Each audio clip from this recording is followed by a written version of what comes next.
নমস্কার বন্ধুরা, আমি রেখা ঝটপট রান্নায় আপনাদের সবাইকে স্বাগত জানিয়ে চলে এলাম খুব সুন্দর একটি পুরানো দিনের নিরামিষ রেসিপি নিয়ে।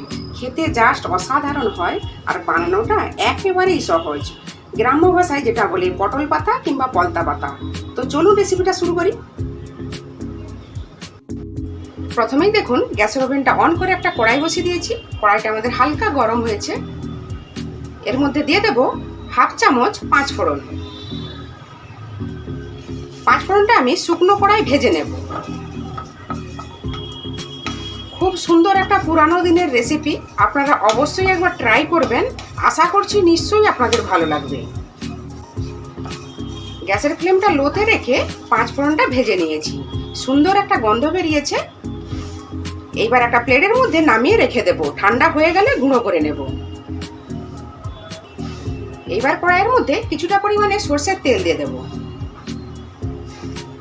এইখানে দেখুন 8-10টা বিউলির ডালের বড়ি নিয়েছি। এই বড়িগুলো ভেজে নেব।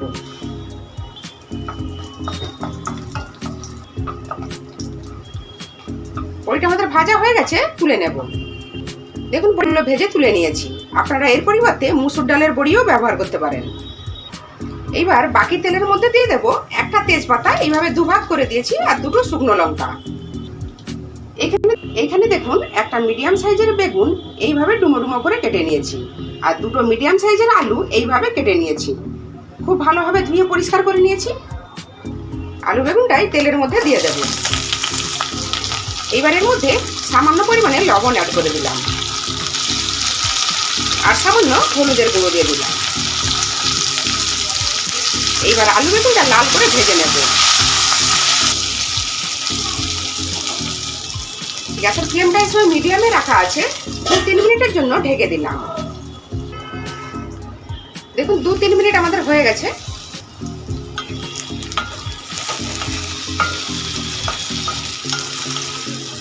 দেখুন আলু বেগুনটা খুব ভালোভাবে ভাজা ভাজা হয়ে গেছে। এই সময় এর মধ্যে দেব সামান্য পরিমাণে লঙ্কার গুঁড়ো, আর দেব হাফ চামচ হলুদ সরষে বাটা।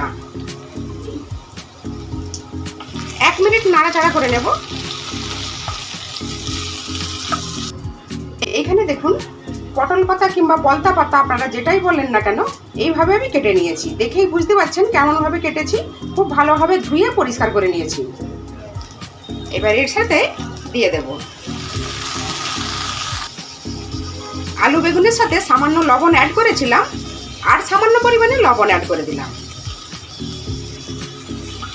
খুব ভালোভাবে মিশিয়ে নেব। দেখুন খুব ভালোভাবে মিশিয়ে নিয়েছি।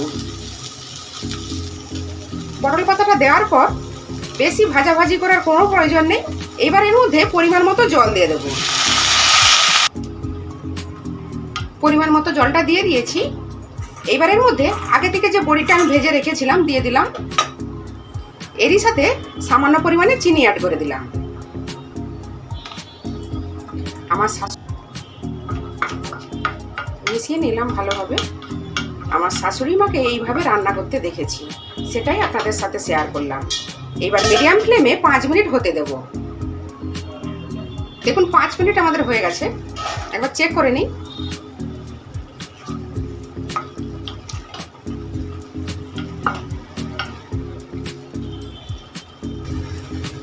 সবকিছু খুব ভালোভাবে সেদ্ধ হয়ে গেছে, দেখেই বুঝতে পারছেন। পাতাগুলো নরম ছিল, এই জন্য সেদ্ধ হতে বেশিক্ষণ টাইম লাগে না। এই সময় এর মধ্যে দেব আগে থেকে যে মশলাটা আমি ভেজে রেখেছিলাম, গুঁড়ো করে নিয়েছি, দিয়ে দিলাম। গ্যাসের ফ্লেমটা অফ করে দিলাম।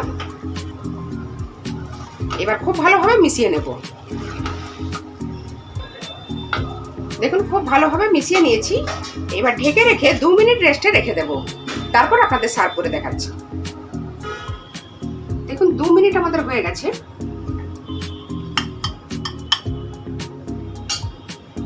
পাতা কিংবা পলতা পাতার রেসিপি আমাদের একদম রেডি হয়ে গেছে সার্ভ করার জন্য। এই শাকটা হালকা তেতো ভাব হয়, তবুও গরম ভাতে জাস্ট অসাধারণ লাগে। আপনারা অবশ্যই একবার বাড়িতে ট্রাই করে দেখতে পারেন। আজকের এই রেসিপি আপনাদের কেমন লাগলো? নিশ্চয়ই ভালো লেগেছে। ভালো লাগলে প্লিজ একটা লাইক দিয়ে চ্যানেলটা সাবস্ক্রাইব করার অনুরোধ রইল। আজ তাহলে এই পর্যন্ত থাক, আবার হাজির হয়ে যাব নতুন কোনো রেসিপি নিয়ে। ততক্ষণ সবাই খুব ভালো থাকবেন, সুস্থ থাকবেন, সাবধানে থাকবেন। ভিডিওটা দেখার জন্য আপনাদের সবাইকে অসংখ্য ধন্যবাদ।